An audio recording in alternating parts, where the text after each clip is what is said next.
What is up, everybody? Welcome back to the College Football Enthusiast Podcast.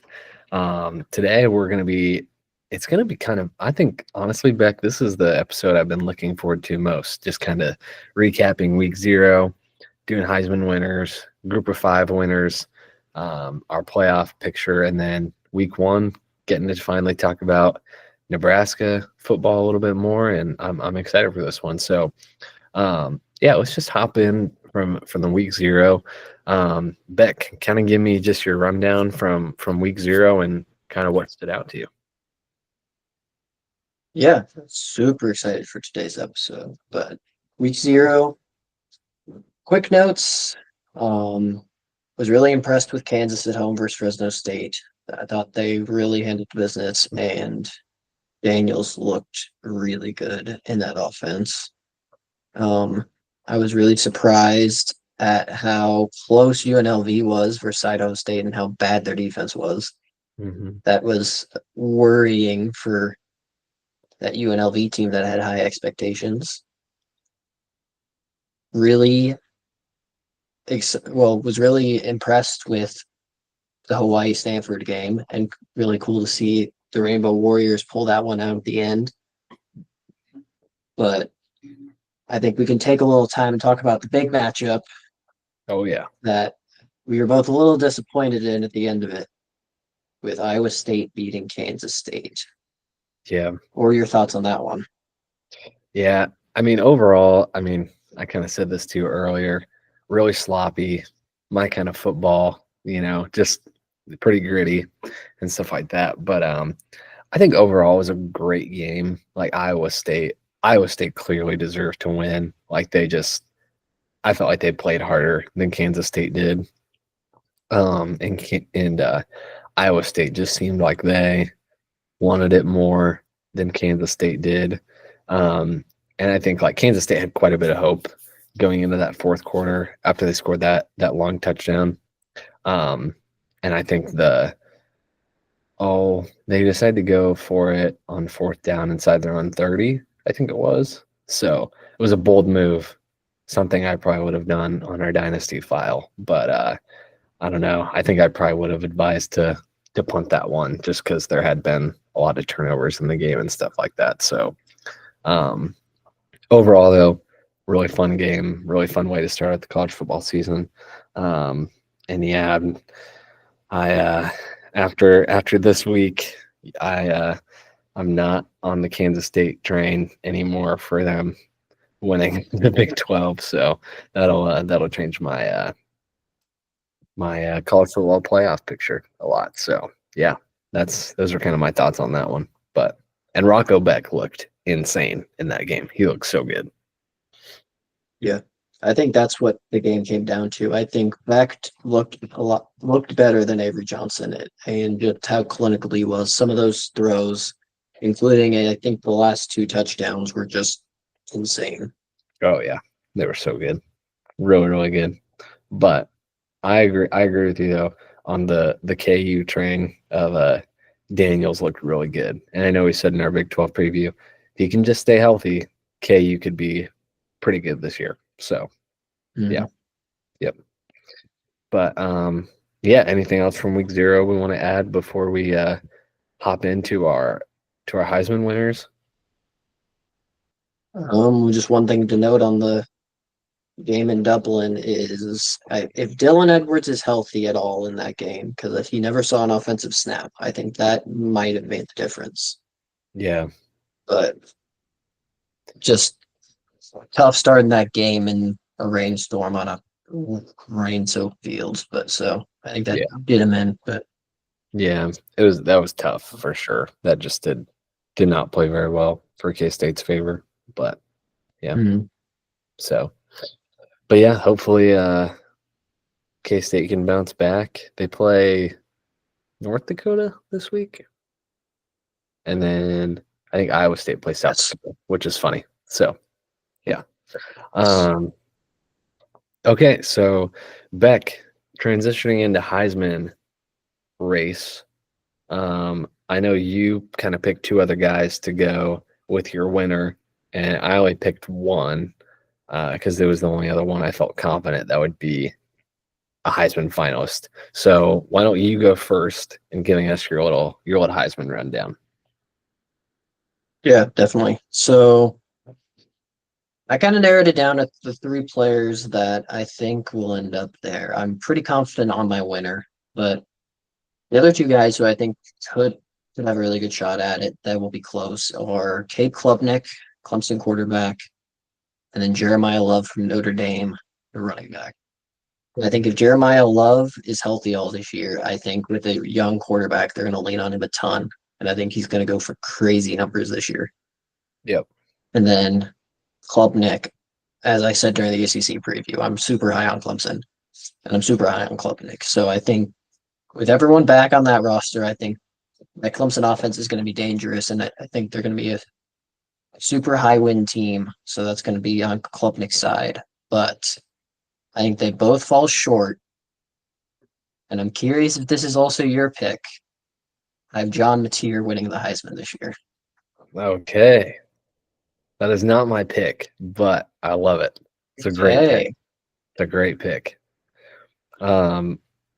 Jeremiah Love, that's a really good finalist. I didn't even think about him as being a finalist. But I would probably pick him to be a finalist after you saying that. For me, I did put Klubnik as a finalist, not my winner. As my winner though, I'm riding high with Lenora Sellers this year as Heisman winner. Okay. I think So we both went with the yeah. Yeah, he's dangerous. He's dangerous. Extremely. Only reason I went with so we both went with the two dynamic SEC quarterbacks. Yep. I'm banking more off my predictions because I think I only had South Carolina going 7-5, where I have Oklahoma going 10-2. So Yep. I think if that's the case, then Mateer is definitely going to be doing a little more carrying than Sellers. But I could definitely see it. If South Carolina is 8-4, 9-3, Sellers is going to be in the mix. Yep, for sure. Yeah, I had South Carolina going 9-3. So I just think he's going to do like he's good at throwing, but he's also really dynamic in his running too. And then also having someone like Nick Harbor to throw the ball to, who has crazy downfield speed, like that's going to help you out for sure. So, yeah. So, but I do like your John Mateer pick. I think Oklahoma could either be really, really good this year or also just kind of like middle tier. You know what I mean? So I'm hoping that John Mateer is in that Heisman mix though, for sure. So yeah. Yeah. So all right. Anything to add before we move on? I guess one dark horse that I thought of for another running back that could make it is Hudges, the Oregon running back coming over from Tulane. I think he could be also in the Heisman race at the end of the year as a surprise. But yeah, I think a Penn State running back could also be in the mix too. I think they could be in the mix, but I think they steal each other's thunder a little too much. Maybe they both are a finalist. That'd be impressive. That'd be crazy. So cool. All right. A group of 5 conference winners. Let's go conference by conference so we can just switch back and forth. Let's go AAC first. Yep. So for the American, I have a top 4 on the 4 teams I think will be competing for it being Memphis, Navy, UTSA, and Tulane. But I have UTSA winning the AAC this year. Me too. Really? Yep. From what I read about them, I liked what they have going on for offense this year. And And I really enjoy their coach too. Sounds like their defense will be solid. Maybe not insanely good, but solid. Yeah, definitely. Okay. USA. What do we think? Conference USA, I had the final being Liberty versus Western Kentucky, but I have Liberty winning Conference USA this year. Okay, we're 2 for 2. Okay. I'm going with Liberty. I don't really have too much of a reason other than that ESPN picked them, so I'm going to pick them too. Probably my main reason behind it is their coach. They have the former Coastal Carolina head coach, Yeah. Jeremy Chadwell, as their coach, and I trust him to I dominate a weaker conference. I did see that they brought in Coastal Carolina's quarterback that he had recruited there and is now following him. Yes. So that'll be helpful. Yes. That'll be very useful. Okay.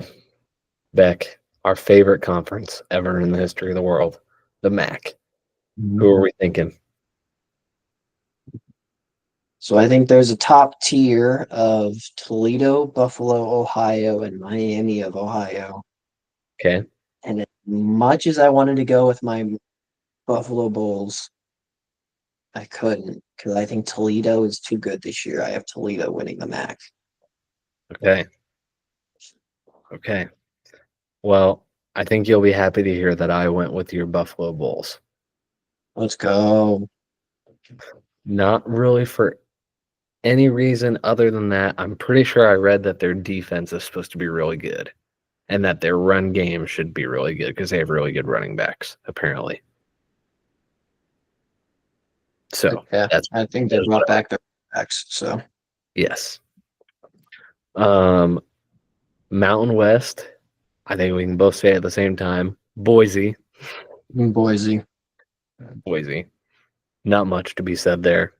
Boise's just good. They're bringing back 70% of the team that made the playoffs and gave Penn State a decent game, in my opinion. So no Genty, but still a good team. Yes. And then Sun Belt, who do we got? So Sun Belt, I have the top three teams being Georgia Southern, James Madison, and Arkansas State. But I'm really high on Clay Helton and Georgia Southern this year. I think they win the Sun Belt. Okay. I went with the University of Louisiana. Okay. I'm going a little comeback after losing the title game last year. Yes. I am going with Louisiana this year. I think that from what I read, I was trying to bring it up here. Let's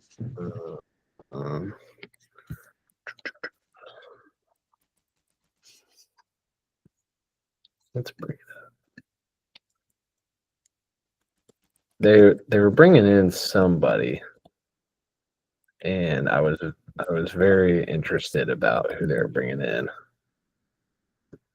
Their quarterback, Walker Howard. Yes. Yep. It was a quarterback, and then I think someone else they had. Walker Howard, and then I think it was their running back who was really good last year. Yeah. It was their two running backs both combined for almost 1,500 yards and 13 touchdowns. And it sounds like their defense will be pretty good. Oh, and then, so they brought in 3 blue chip program transfers, Walker Howard, a receiver from LSU, and then a cornerback from Washington. Yeah, they'll definitely be back up there this year. Yep. So I'm going with the Raging Cajuns this year. Love it. Love it. And then obviously for anybody who may be listening, probably nobody listening, maybe Mitchell and Michael. We don't know everything. Well, I don't know everything about the group of 5 teams. So these are all shots at best. But Beck, who would you say you feel most confident winning their conference out of your 5 picks besides Boise. Let's go the four. The four besides Boise. Probably Liberty, just because they have the most money behind them, and Jamie Chadwell's just easily the best head coach in that conference. So Okay. How about I pick besides Liberty. Liberty? Besides Liberty, I would go Toledo. I think they have a really good team this year in the MAC. Okay. I think there's a lot of competition, but I think Toledo will come out on top. I'd probably go UTSA for me. Mm-hmm. Yeah. So cool. Love it. Super fun. All right. Let's head into some playoff picture stuff. So I say let's go round by round. Well, actually, let's go seeding first, Mm-hmm. and we'll go round by round. So, Beck, why don't you count us down from, let's do 1 to 12, and then I'll do 1 to 12, and then we'll go round by round. That sound good? Let's just start with the 4 buys first. Okay, cool. Let's do that. So, Great. my 4 teams to get a buy. I have my SEC champion is the 1 seed at Texas. My Big Ten champs, Penn State is the 2. ACC champs Clemson is the 3. And then the SEC championship game loser Georgia as my 4. Okay. All right. My buys are conference winner Clemson at 1. Notre Dame at 2. Hey. Penn State 3 as a conference winner, and then Georgia 4 as a conference winner. Okay. So the SEC champion is the 4 seed. Yes, and here's why. So Clemson, I have going undefeated. Mm-hmm. Notre Dame, I have undefeated. Penn State, I have them going 12-1 with their loss to Ohio State. And then Georgia, I've got them at 2 losses. Yeah. But as a conference. Makes sense. So, yeah. Yeah. Yep. Okay. All right. Do you want to go? How about you go 5 through 12 then? And then I'll go 5 through 12. Yep. Great. So 5 seed, I got Alabama. 6 seed, I have Oklahoma. 7 seed, Ohio State. 8 seed, Big 12 champs, Arizona State. 9 seed, Oregon. 10 seed, Texas A&M. 11 seed, last one to get in of the at-large, Baylor. 12 seed, the group of 5 participant, Boise State. Okay. All right. Run it back one more time. Just go through 5 through 12. You got. Yep. Great. Alabama, Oklahoma, Ohio State, Arizona State, Oregon, Texas A&M, Baylor, Boise State. Okay. All right. I had 5. I've got Texas as runner-up in the SEC. I have number 6 A&M at large. 7 Bama at large. 8 Arizona State as the conference winner in the Big 12. I've got 9 as Georgia Tech. They're the ACC runner-up. 10, I have Boise State as a conference winner. I have them going 12-1. And then 11, I've got Oregon as conference runner-up. And then I have 12, Indiana as an at-large. Really? Yes. Okay. So now we want to go matchup by matchup or round by round, I guess. Yeah, let's do it. Let's just go like in order of the like 12 verse 5, 9 verse 8, 11 verse 6, 10 verse 7, or however you would like to do it, whatever order you have yours in. I was just going the way the bracket is listed. Okay, yeah. So how about you lead these up? You say your Okay, whatever matchup, and I'll do mine. let's do it. So the first round would be Indiana and Texas, and I've got Texas winning that one. Um, that would be 12 verse 5, 9 verse Mhm. 8. So 9 would be Georgia Tech, 8 would be Arizona State. I've got Georgia Tech winning that one. Mhm. My 11 verse 6 would be Oregon at 11, Texas A&M 6. I've got A&M winning that one. And then my 10 verse 7 would be 10 Boise State, 7 Bama. And I've got Bama winning that one. So my people moving on would be Texas, Georgia Tech, Texas A&M, and Bama. Okay. Very southern of you. Very. And I didn't want it to be, but it was. So yeah. Yep. So for my first round matchups, for my 5-12, I got Alabama hosting Boise State. I got Bama advancing. My 8-9 matchup, I have Arizona State hosting Oregon, which would be a really fun matchup. Yeah, it would. I have Oregon going in there and getting a win. My 6-11, another really fun matchup. I have Oklahoma hosting Baylor. That would be fun. OU and Heisman winner John Mateer advance. And then in the 7-10, I have 7 seed Ohio State hosting 10 seed Texas A&M. Okay. And I have Ohio State winning that. Okay.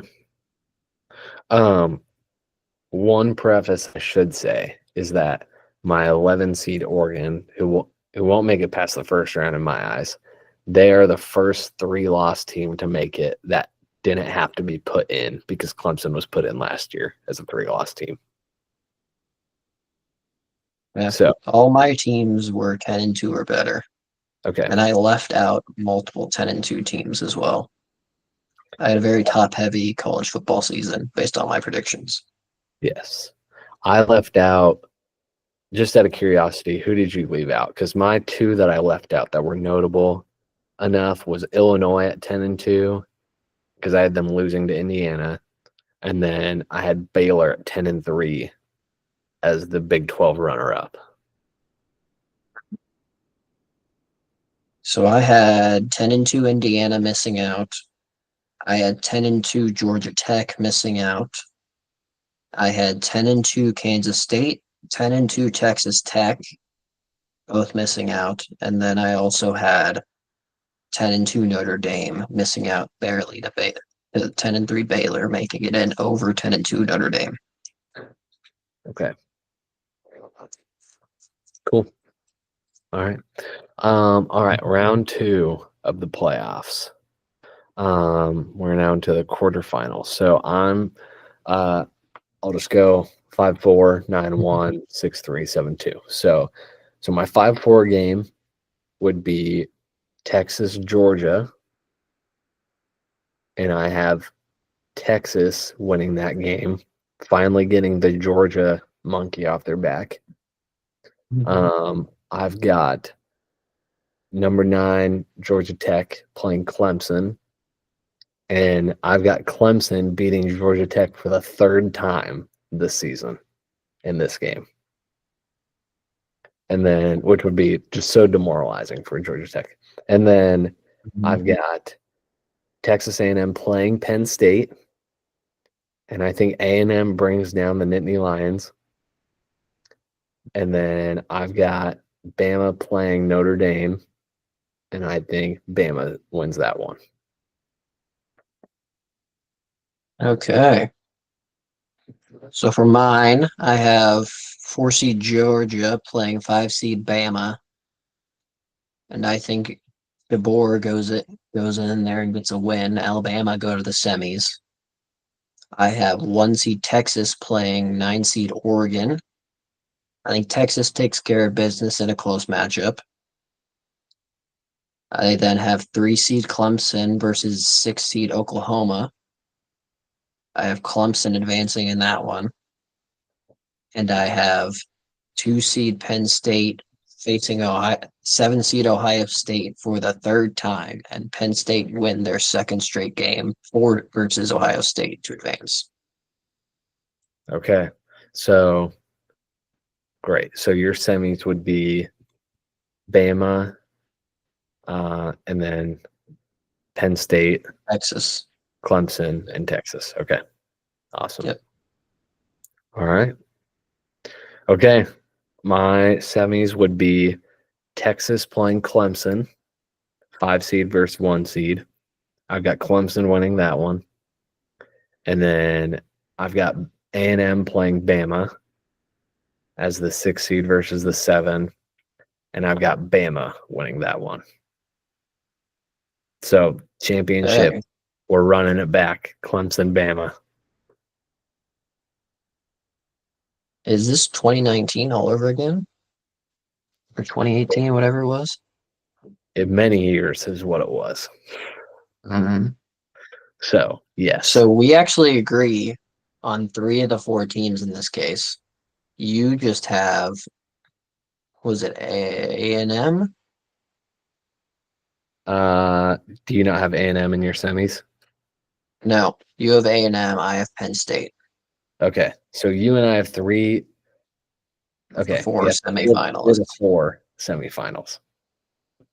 Okay, because I have Texas versus Alabama, the 1 versus the 5. Texas wins it to advance to the final game. I just think they're too tough on the line of scrimmage, even though I love DeBoer. Yep. And then I have Penn State as the 2, facing Clemson as the 3, who are honestly my 2 favorite teams to win the Natty, facing in the semis. And I think that Penn State run game is too much for Clemson. Penn State to the national title game. Okay. All right. My championship game, Clemson, Bama, 1 seed versus 7. And Beck, I've said it before and I'll say it again. Dabo is back where he belongs as the national champion. Yeah. Clemson winning the Natty this year. Transfer portal's overrated. I just think they're a good team. They are. They're a really good team. So I'm going Clemson. Okay.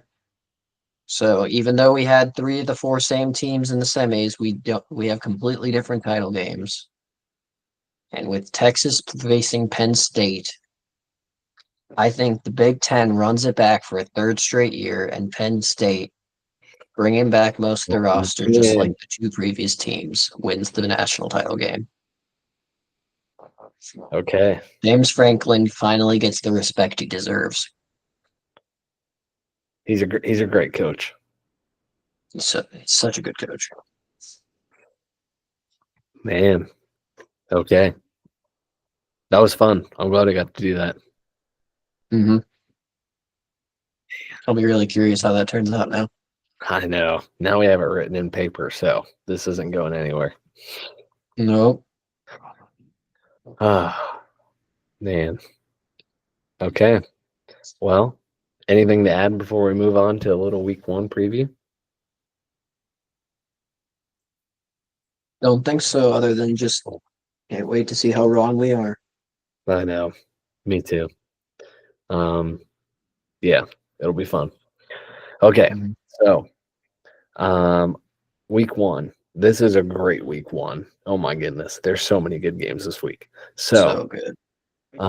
You and I are going to have to miss a couple of them because we'll be in attendance for Nebraska Cincy. But we'll save that game for last. So let's start out with Auburn and Baylor. What are we thinking for that game? Who you got?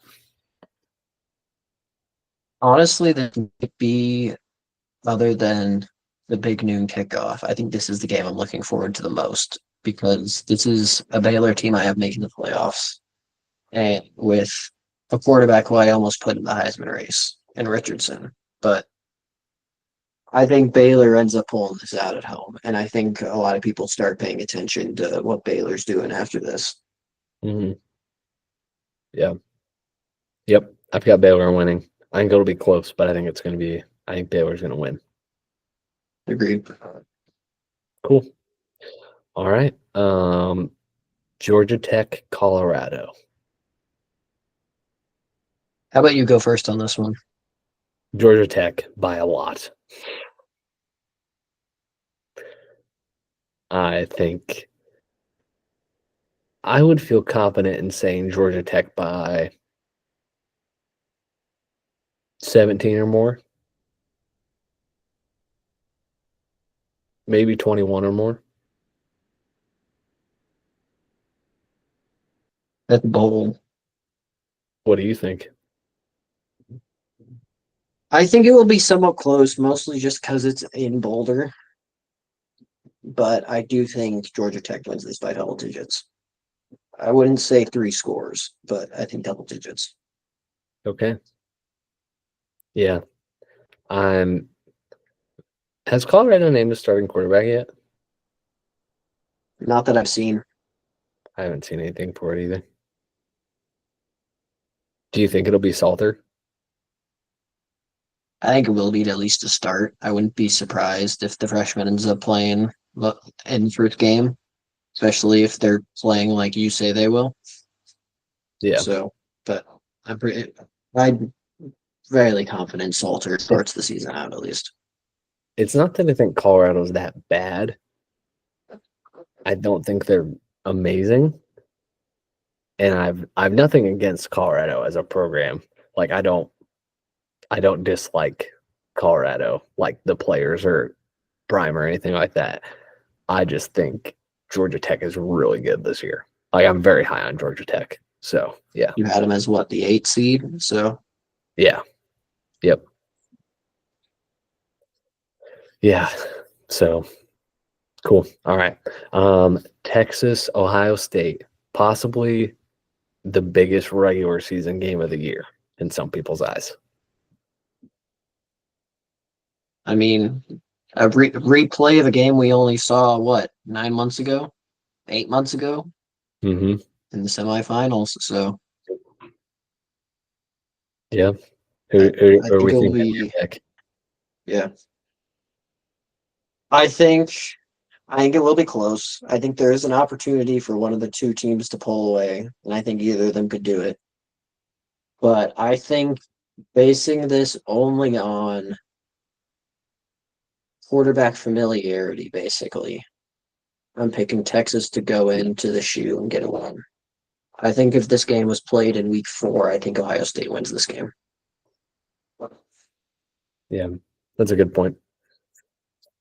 I'm not as high on Ohio State as you are this year. Um, Mhm. I did tell a friend today I'm cheering for Ohio State, but I'm picking Texas to win. I think Texas Agreed. is the better team. Um, I think it'll be really close, probably by a touchdown or less, but I do think Texas will win.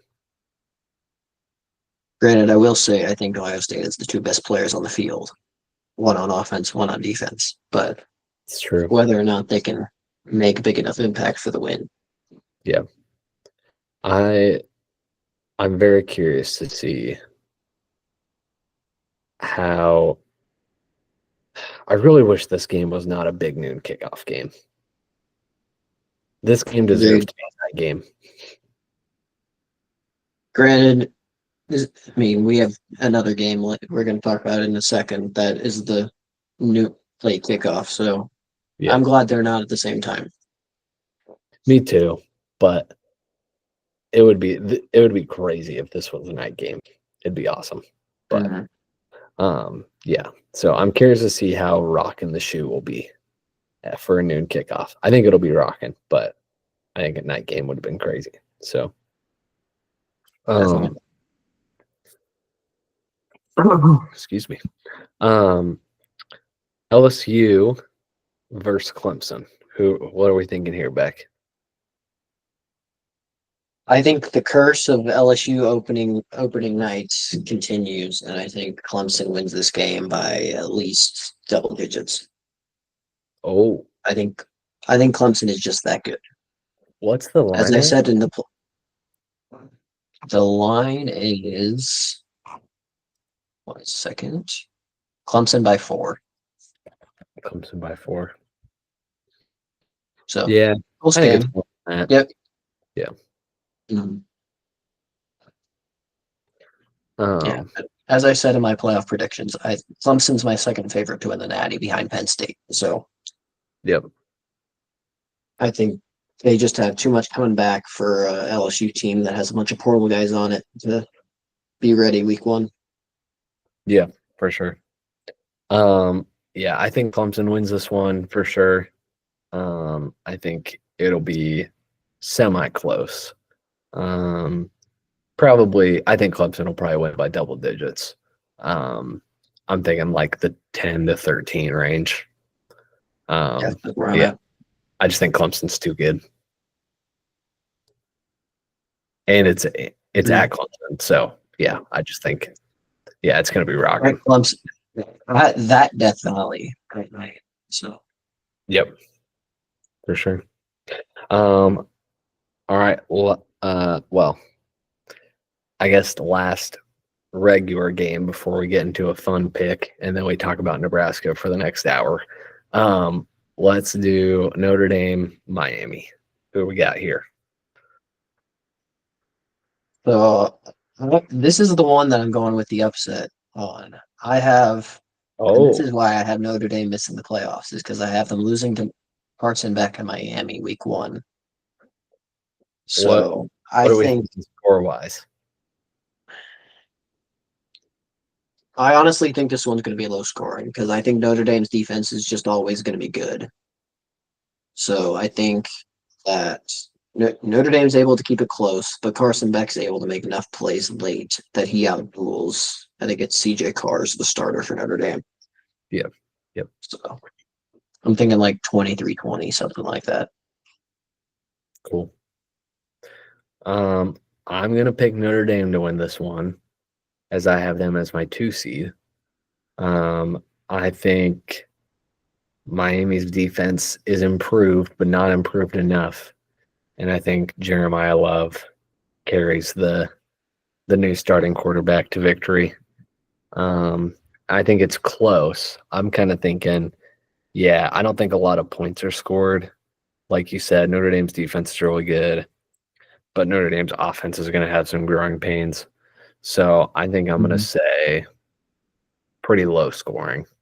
I think under 50 total points in the game. Which is the over under line is 49.5. So you're right there. Sick. I didn't even know that. That's awesome. Let's Okay. send him to Vegas. Send me to Vegas. Um, okay, and then so that was your upset game. Is Miami winning? It's not my upset pick, but that is the upset Oh, I'm picking of the big games. okay, gotcha. Okay, cool. All right. What's your upset game of the week? So this may surprise you, but I think coming back from Dublin on a high, dealing with that travel, I think Iowa State comes back home playing a top 5 team from FCS in South Dakota and falters in Ames. That would be nuts. Mm-hmm.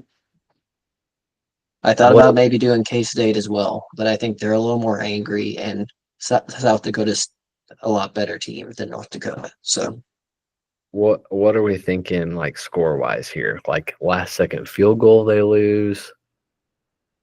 I think it's a grinded out 17-14, 2017 game. Okay. I think that's good. I think it's very similar to North Dakota State, Colorado last year.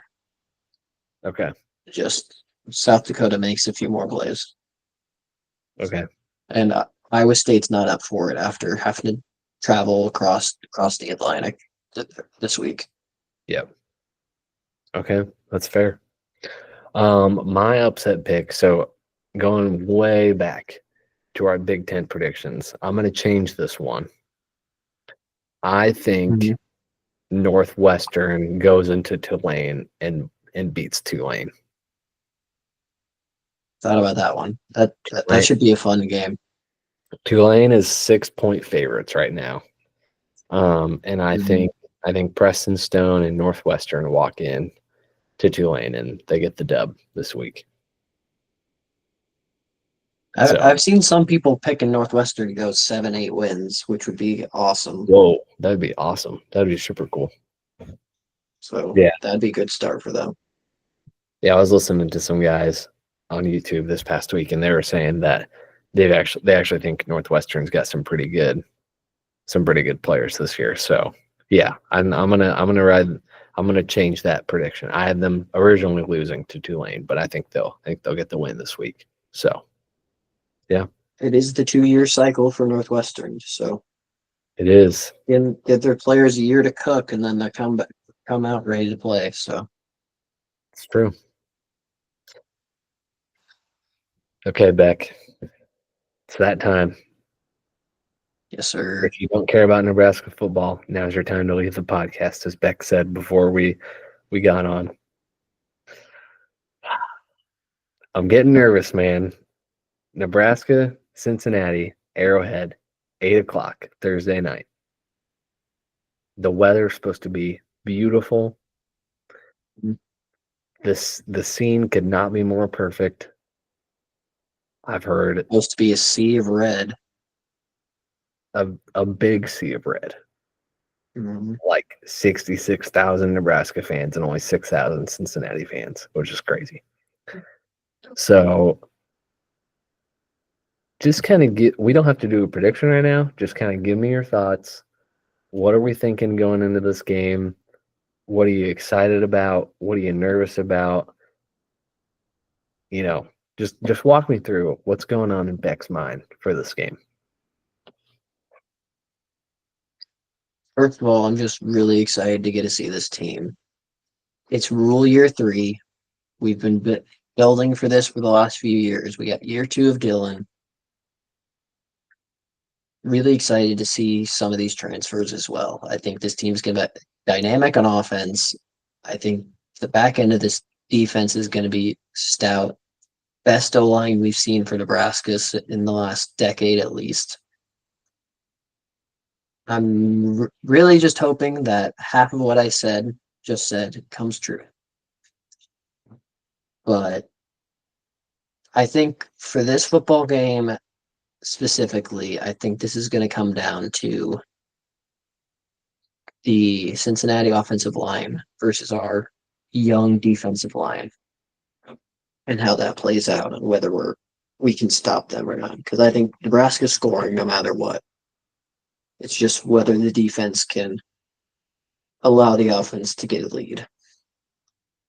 So, yeah. What are you thinking? I'm thinking most of the same things as you. I know we've talked about Rule just sounds very confident. Like he just seems like he kind of has a swagger to him right now. So that makes me pretty confident. I'm nervous because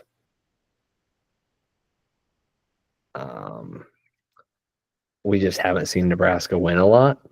So I'm nervous to say that they will win, even though I do think they will.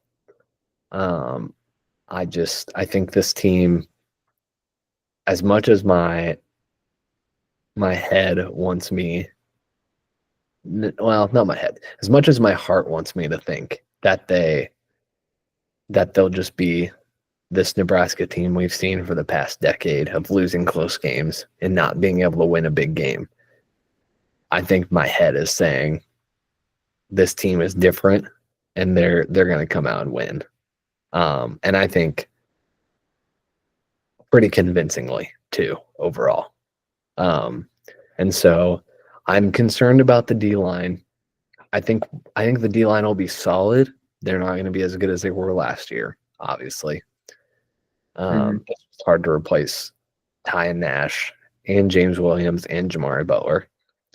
Um, I think they'll be solid. I think the linebackers and the DBs will have to pick up a lot of the, not a lot, a decent amount of the slack, maybe a little bit, just because, you know, like obviously we won't know until we see them. But I don't know. I just feel Mhm. like a lot of people have concern about the D line overall. But it is encouraging to see. Like I feel like the D line's been getting a lot of praise with Van Poppel getting the single digit. And so, and Judy putting on some weight and Van Poppel being pretty big and stuff. So, um, I think we'll definitely be tested because Cincinnati's a run heavy team. So, um, yeah, I think I like what you said. Like, I think the offense is going to score no matter what. So it just depends on whether the defense can just kind of keep up and keep Cincinnati scoreless for you know some of their drives. So I think Cincy will be a really tough opponent to start out just because they're so run heavy. But Mhm. I think we'll pull this one out in a pretty convincing fashion. Because I just think the offense is going to be really, really good. And I think the defense will come up with maybe a turnover in the game that'll kind of swing the momentum a little bit. So, yeah. Yeah, just two key players that got brought up into the press conferences today to the two coordinators that I think are worth mentioning for Cincinnati. One being Sorsby, their quarterback. I think Yep. the I think Butler made the comment watching tape on him that he's maybe slid twice at all last year. Mm, So he's running like a Josh Allen, where yep. he has no intentions of sliding whatsoever. He's bringing the contact. So our ability to tackle will be very linebackers' abilities to tackle will be very interesting, and the secondary if he can get that far Yep. and stopping him from running off some big plays. Yep. And then listening to Holgerson today talk about Dante Corleone, the nose tackle for Cincinnati. He said back when he played him when he was the head coach at Houston that he basically, and I think he played him in a conference title game. He said, and Dante just obliterated an entire drive, just three straight plays. Yep. So, and I've also seen him as like a possible top 3 round pick in the draft. So this guy's going to be a handful for our interior O line. But thankfully, I think that's the strong part of our offensive line. Yep. Assuming Justin Evans is ready to be a center in a game. That's the one thing is him being a center for the first time. Yep. If he's ready for that, but that'll be interesting to watch and see if they run at him or around him. Mm-hmm. Yeah. I've heard nothing about Justin Evans that would make me think he won't be ready to be a center. Mm-hmm. So that is encouraging. Like sometimes not hearing anything is a good thing. Um, so yeah, I'm hoping I do agree. The interior is probably the best part of our line for sure.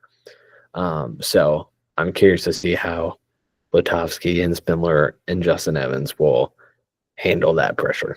So yeah, yeah. Yeah, definitely. Um, what what are you thinking will be like um, you know, key players to watch for in the game, you know, for us, besides the obvious ones like Dylan and Emmett and Dane Key, like who are maybe some guys you think coming off the bench will be impact players for us? Yeah. So on offense, I think it's going to be. I always got to go running back. I think it's going to be Mosey. I think Mosey can Mosey or Nelson at running back. Yep. Who can spell Emmett and would still give us big plays, whether in the ground game or out of the backfield. Yep. But I think the true answer on offense is Barney. Bunch of Okay. production last year, no touchdowns. I've loved everything I've seen from him this offseason. He is the heart and soul of this team, and I think he Mhm. shows it week one. Yep. Whether that's on offense or, as Self said, the best punt returner in the country. One of those two, I think he makes a massive play. Yep. Okay. And then on defense, X factor is the surprise starter at the end, Williams Niswary.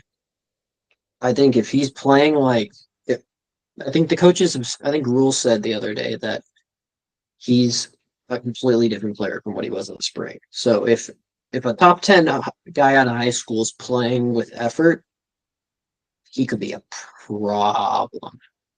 Yeah. Yeah. Yeah. I'm excited to see Winery. And also too, David Hoofkin, also a backup. Yeah. I'm hoping he gets in the game at some point because he's an absolute animal. And yeah, I just think, I think the running backs for sure something to watch. I also think too, um, um, Cam Lenhart. I want to see how he plays. Mm-hmm. V9 for sure.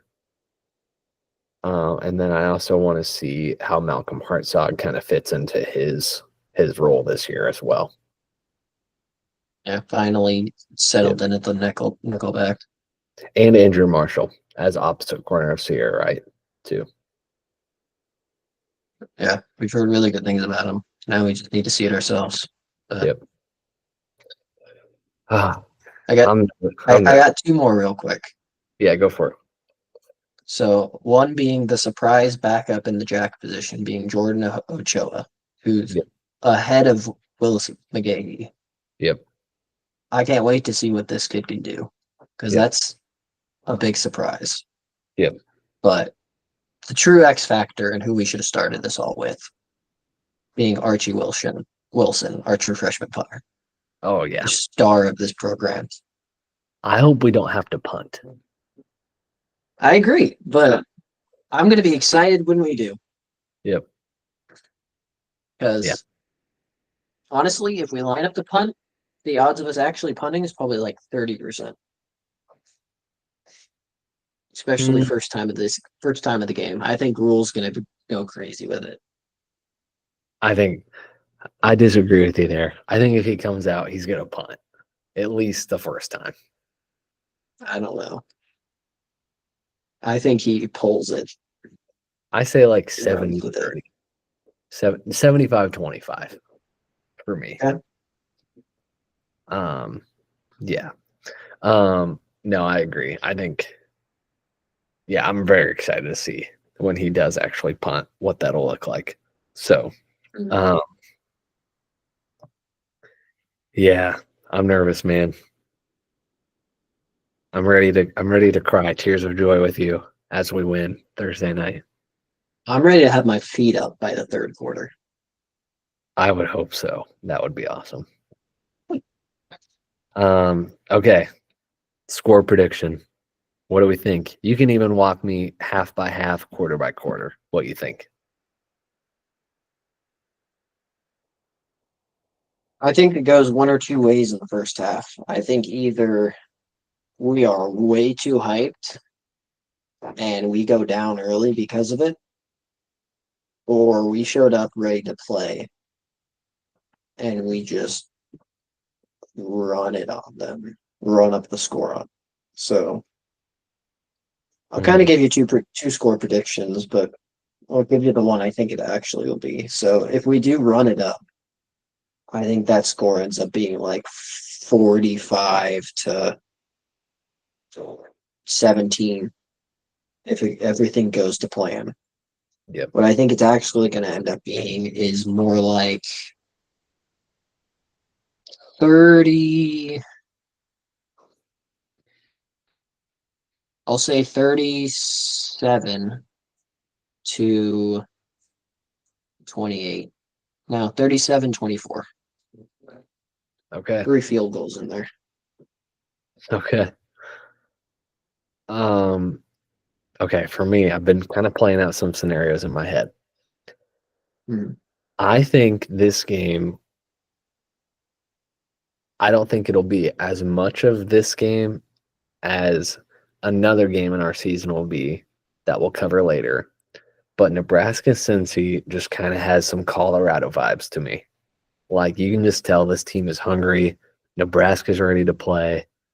They've been talking all season Hmm. about competition, ready to be a brotherhood, so a lot of Kansas City vibes from this team too, like the Patty stuff, the Mosey being from Kansas City, um, Winery being from Kansas City, a lot of Kansas City influence.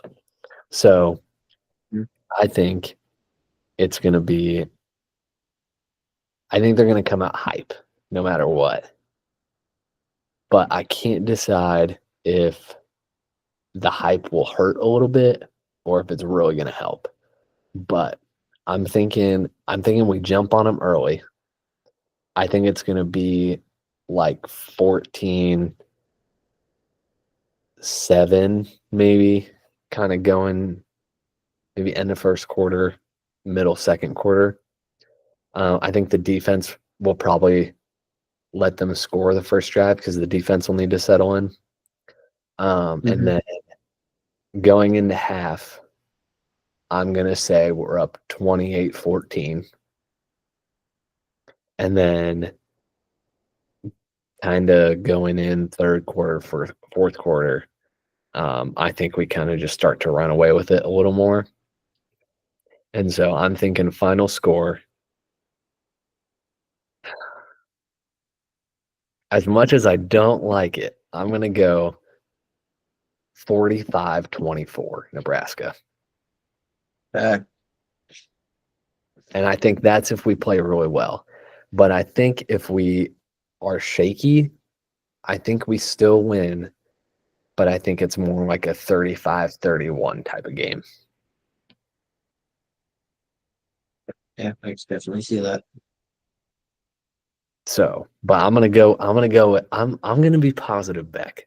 I'm gonna be positive. Hmm. And I'm going with my everything goes to plan pick. 45-24, Nebraska. Yeah. So with that, I was just looking back at last year's schedule real quick. I wanted to throw kind of two stat lines at you and get your opinion on it. So Dylan Raiola has never thrown for 300 yards in a game. Okay. Does he do that versus Cincy?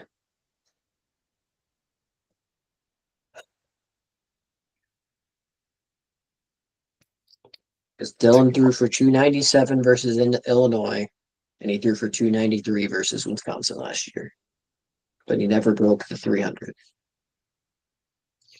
Um, I'm gonna say yes, he does. And here's Yeah. why. Not because Hmm. I don't think the running backs won't have a good game through the ground game, but I think Holgerson wants to use them a lot more in the passing game. Hmm. So I think that's why. I'm thinking Dylan probably has 30 to 35 pass attempts this game. I would agree. Because just looking at the Wisconsin stat line when Holgerson really showed off, is Emmett that game had 113 rushing and then 85 receiving. Yeah. So I would agree. I think it's because the running backs are getting catches out of the backfield that Dylan breaks 300 yards. Yep. So, and Okay. if he does do that, I think we have at least, is that too crazy? I was going to say 2 wide receivers over 100 yards, but I think that's too crazy. I would say 2 over 80. Yeah, I agree. because I think we'll spread it around. Yeah, I agree. Um, what was your other stat you were thinking about? My other one was kind of the running backs and how they get spread out. So really, I'll just stick to Emmett. Do you think Emmett gets 100 yards rushing and or 150 total yards to open the season? 100 yards rushing, no. I'm gonna go under 150 yards. I think I he would agree. gets I think he gets around the 60 to 70 mark rushing. 50 to 70. 50 to 70 rushing. And then I think he probably gets about like 20 to 30 receiving. I think he might. I think he gets 150 total. Just looking at last year, he had 113 rushing versus one Holgerson pick over. He had 113 versus Wisconsin, 71 versus Iowa, and 75 versus Boston College. Mm-hmm. So I think he gets that 75, 80 yards rushing. Yeah. But I think he ends up a little short. I think he's got like 50 receiving yards. So I think he's around 130 Yeah. is where I think he ends up. I think he gets over 60 rushing yards. The only reason you know me, I'm not low on Emmett Johnson. I just don't know how much of a game wrecker that D tackle will be. And Right. as far as I know, I don't think since the rest of Cincinnati's defense is like amazing. I haven't heard like any key players for them. I don't know if you have that are on the defense besides that D tackle. I have Um, not. so I think this is going to be more. I'm pretty sure I've heard that their corners aren't amazing. So I think this may be a game where we just pass a lot more than we run. But I do think we will run. Like, we're not going to abandon the run game this game, but I do think this is more of a passing game. Yeah, So, especially with Dylan and Arrowhead. yes, I agree. I could see that being a factor. What would be your final Dylan stat line, you think? Yards and touchdowns. Well, I guess how about this? Who all scores a touchdown this game? I think Emmett gets at least one. I think Dane gets one. I think they scheme Heinrich of a touchdown, whether rushing or receiving. Yep. And I think Barney. I think those are the four of to get my 4 touchdowns. If Yeah. if my 37 is correct. I think Dane gets a touchdown. Um I think a tight end will get a touchdown. I don't know who it would be. I do think Emmett I gets one, and I think another running back would get one too. I think we're gonna kind of like we're gonna get in the red zone a lot and have short ends, and we're just gonna kind of run that power play that we ran a lot last year with Dowdell. Um, I think we'll do yeah. something kind of like that, and so a lot of running backs will get in with that. Um, Could be Genatone then, because they were talking Genatone. It's kind of the fullback, power back. mhm. Yeah, So yeah, that's true. And then yeah, I think Barney may get his first touchdown. That'd be cool. I I also can't didn't really, believe he didn't last year. yeah, he got touchdowns, just no receiving ones. Right. Yep. Um, I could also maybe see Dylan scrambling in for a touchdown at some point too. Yeah, I could see that rolls out and just kind of Yep. finishes the rollout. Yep. So, do you think Dylan has over under 3 passing touchdowns? I think under. Because if my 37's right, which I'll stick to, I think we have at least two of the four are Russian. Yeah. I think I would probably lean under 3. I think Dylan will have a lot more. I think he'll have a lot of passing yards, but not as many touchdowns as you may think for that many yards. So, yeah. Mm-hmm. Yep. Any final thoughts? Oh, these 3 days cannot go fast enough. I know, man. I Yeah. can't wait to hear how loud that stadium is going to be because it's a lot louder of a stadium than Memorial, and we're going to be packed in there. I'm so excited to hear that. If I'm not hoarse by the end of the game, I've done something wrong. Oh, I'll be hoarse by the end of the first quarter. What are we kidding? I'm excited, man. It'll be fun. It'll be good. So pumped.